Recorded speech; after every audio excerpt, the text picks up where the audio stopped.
বন্ধুরা, একটা জিনিস কি কখনো খেয়াল করেছেন?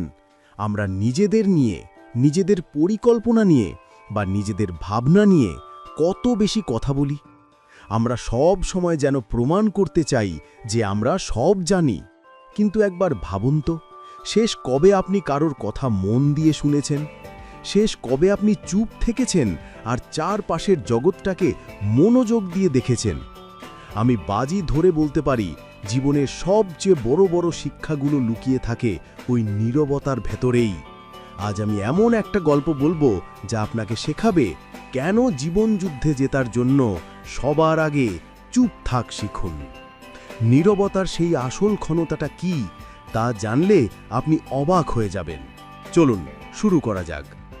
দেখো, চুপ থাকার মানে কিন্তু দুর্বলতা নয় বা ভয় পেয়ে যাওয়া নয়। চুপ থাকা মানে হলো আপনার ভেতরের শক্তিটাকে এক জায়গায় জড়ো করা। এটা হলো সেই কৌশল যা প্রাচীন কাল থেকে সফল মানুষরা ব্যবহার করে আসছে। আমরা সবাই জানি, একটা তীরকে যত পেছনের দিকে টেনে ধরা হয় সে তত জোরে তার লক্ষ্যের দিকে ছুটে যায়। চুপ থাকাটাও ঠিক তেমনি। এটা আপনাকে পেছনের দিকে টেনে ধরে যাতে আপনি পরবর্তীতে দ্বিগুণ গতিতে এগিয়ে যেতে পারেন। আজকের দুনিয়ায় সবাই খুব ব্যস্ত, সবাই কথা বলছে, সবাই নিজেদের মতামত দিচ্ছে। এই ভিড়ের মধ্যে যে মানুষটা চুপ থেকে শুধু পর্যবেক্ষণ করে সেই কিন্তু শেষ পর্যন্ত যেতে, কারণ সে শোনে, আর শোনা হলো জ্ঞান অর্জনের চাবিকাঠি। প্রথম ধাপ শোনার অভ্যাস, জ্ঞান অর্জনের চাবিকাঠি। ধরুন আপনি কোনো নতুন কাজ শিখতে গেলেন। যদি আপনি শুরুতেই বলতে শুরু করেন, আমি এটা জানি, ওটা আমি আগে দেখেছি, তাহলে আপনার শিক্ষক কি আপনাকে নতুন কিছু শেখাতে চাইবেন? চাইবেন না। আপনার মন তখন বদ্ধ হয়ে যায়। কিন্তু যখন আপনি বিনয়ের সাথে চুপ থাকেন এবং মন দিয়ে শোনেন, তখন আপনার মস্তিষ্ক একটা স্পঞ্জের মতো কাজ করে, সে সব জ্ঞান শোষণ করে নেয়। একটা খুব জনপ্রিয় মোটিভেশনাল ভিডিওতে এই বিষয়ে বলা আছে। যদি এটা মনে রাখেন, আপনার জীবন বদলে যাবে। Life changing motivational quotes, inspirational speech. হ্যাঁ, জীবন বদলে দেওয়ার সেই মন্ত্র হলো, প্রথমে শোনো, তারপর শেখো, তারপর কাজ করো। আমরা প্রায়ই দেখি মিটিং বা আড্ডায় কিছু মানুষ সব সময় কথা বলার জন্য অস্থির হয়ে থাকে। তারা অন্যের কথা শেষ হওয়ার আগেই উত্তর দিতে শুরু করে। তারা আসলে উত্তর দেওয়ার জন্যই শোনে, বোঝার জন্য নয়। এই অভ্যেসটা আপনাকে অনেক কিছু শেখা থেকে বঞ্চিত করে। জীবনে সফল হতে গেলে আপনাকে জানতে হবে কখন কথা বলতে হবে আর কখন নীরব থাকতে হবে। যখন আপনি চুপ থাকেন, তখন আপনি শুধু অন্যের কথাই শোনেন না, আপনি আপনার ভেতরের কণ্ঠস্বরটাকেও শুনতে পান। আপনার মন কি বলছে, আপনার বিবেক কি বলছে, সেই গুরুত্বপূর্ণ কথাগুলো শোনার জন্য বাইরের কোলাহলকে থামাতে হয়। দ্বিতীয় ধাপ, পর্যবেক্ষণ, নীরবতার আসল ক্ষমতা। চুপ থাকা আপনাকে কেবল শুনতে সাহায্য করে না, আপনাকে নিখুঁতভাবে পর্যবেক্ষণ করতেও সাহায্য করে। এই পর্যবেক্ষণ করার ক্ষমতাই একজন সাধারণ মানুষ আর একজন বুদ্ধিমান মানুষের মধ্যে পার্থক্য তৈরি করে দেয়। ধরুন আপনি একটা নতুন ব্যবসায় নামতে চাইছেন। যদি আপনি চুপ থেকে আপনার প্রতিযোগীদের বা মার্কেটের গতিবিধি ভালোভাবে পর্যবেক্ষণ না করেন, তাহলে আপনি কিভাবে সফল হবেন? আপনি যদি শুধু নিজের কথাই বলতে থাকেন, তাহলে আপনি দেখতে পাবেন না যে অন্যেরা আপনার থেকে কি লুকিয়ে রাখছে বা তাদের সফলতার পেছনের কারণগুলো কি। প্রাচীন প্রজ্ঞাবান মানুষেরা সবসময় নীরবতার উপর জোর দিতেন।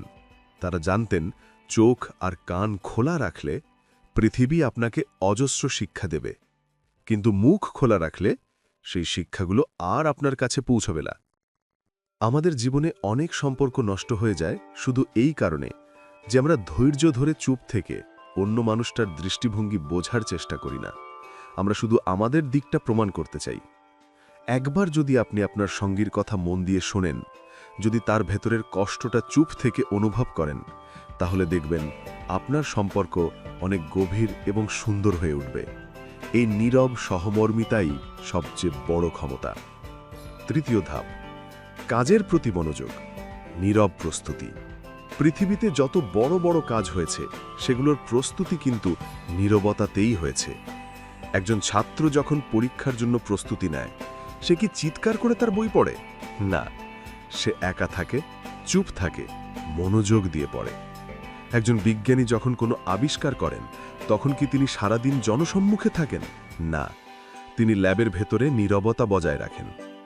আপনার সাফল্য তখনই প্রকাশ পাবে যখন তার প্রস্তুতিটা নীরব হবে। এই বিষয়ে আরেকটি মোটিভেশনাল টাইটেল খুব প্রাসঙ্গিক। এই 7টি অভ্যেস ত্যাগ করুন, 2025 হবে আপনার সফলতার বছর। Bangla motivational video. এই 7টি অভ্যেসের মধ্যে একটি হল আপনার সব পরিকল্পনা বা সব কাজ শুরু করার আগেই সবাইকে বলে দেওয়া।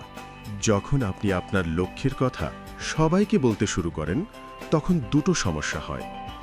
এক, আপনি অন্যদের কাছ থেকে প্রচুর অপ্রয়োজনীয় মতামত পান, যা আপনার মনকে দ্বিধাগ্রস্ত করে তোলে। 2, আপনার মস্তিষ্ক মনে করে যেন আপনি কাজটা ইতোমধ্যেই শুরু করে দিয়েছেন, ফলে আপনার কাজের প্রতি তাগিদ কমে যায়। তাই স্মার্ট মানুষরা চুপচাপ কাজ করে। তারা তাদের সাফল্যকে কথা বলতে দেয়। তারা নীরবে নিজেদের দক্ষতা বাড়াতে থাকে। যখন তাদের কাজ শেষ হয়, তখন তাদের ফলাফল এতটাই জোরে কথা বলে যে অন্যদের আর কিছু বলার থাকে না। চুপ থাকার এই সময়ে আপনি আপনার ভিতরের শক্তিটাকে সংগঠিত করতে পারেন। আপনি আপনার ভুলগুলো নিয়ে ভাবতে পারেন। আপনি আপনার পরিকল্পনাগুলোকে আরও শক্তিশালী করতে পারেন। এটা নিজেকে রিচার্জ করার সময়। শেষ কথা, চুপ থাকার মাধ্যমে নিজেকে আবিষ্কার করা। চুপ থাকা হলো নিজেকে আবিষ্কারের সবচেয়ে বড় সুযোগ। যখন আপনি নীরব থাকেন, তখন আপনি আপনার সত্যিকারের আত্মাকে জানতে পারেন। আপনি জানতে পারেন আপনার আসল ইচ্ছাটা কি, আপনার ভেতরের ভয়গুলো কি, আর আপনার আসল ক্ষমতাটা কত দূর। আজ থেকে একটা অভ্যেস করুন, দিনের অন্তত 10 মিনিট সম্পূর্ণ চুপ থাকুন। কোনো ফোন নয়, কোনো টিভি নয়, কোনো গান নয়, শুধু আপনি আর আপনার চিন্তা।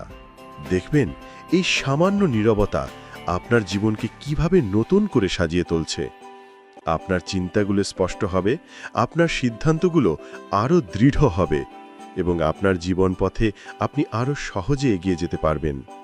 মনে রাখবেন, বাঘ যখন শিকার করে, সে কিন্তু শব্দ করে না। সে চুপ করে লুকিয়ে থাকে, সঠিক সময়ের অপেক্ষা করে, আর তারপর ঝাঁপিয়ে পড়ে। আপনিও আপনার জীবনের বাঘ। নীরব থাকুন, পর্যবেক্ষণ করুন, প্রস্তুতি নিন, আর সঠিক সময়ে ঝাঁপিয়ে পড়ুন। আপনার সাফল্য অনিবার্য। শেষ অনুরোধ বা কল টু অ্যাকশন। যদি এই কথাগুলো আপনার জীবনের নীরবতার গুরুত্ব বুঝতে একটুও সাহায্য করে থাকে, যদি মনে হয় যে আজ থেকে আপনি চুপ থাকার শক্তিটাকে কাজে লাগাবেন, তবে এই ভিডিওতে একটি লাইক করে দিন। আপনার নীরব সমর্থন অন্যদেরও এই ভিডিওটি দেখতে সাহায্য করবে। আর এই গুরুত্বপূর্ণ টিপসগুলো যেন মিস না হয়ে যায়, তাই চ্যানেলটি সাবস্ক্রাইব করে পাশে থাকা ঘন্টা বাটনটি মানে নোটিফিকেশন বেলটি বাজিয়ে দিন। আপনার নীরব প্রস্তুতি যেন আপনাকে সাফল্যের শীর্ষে পৌঁছে দেয়, সেই কামনা করি। ধন্যবাদ।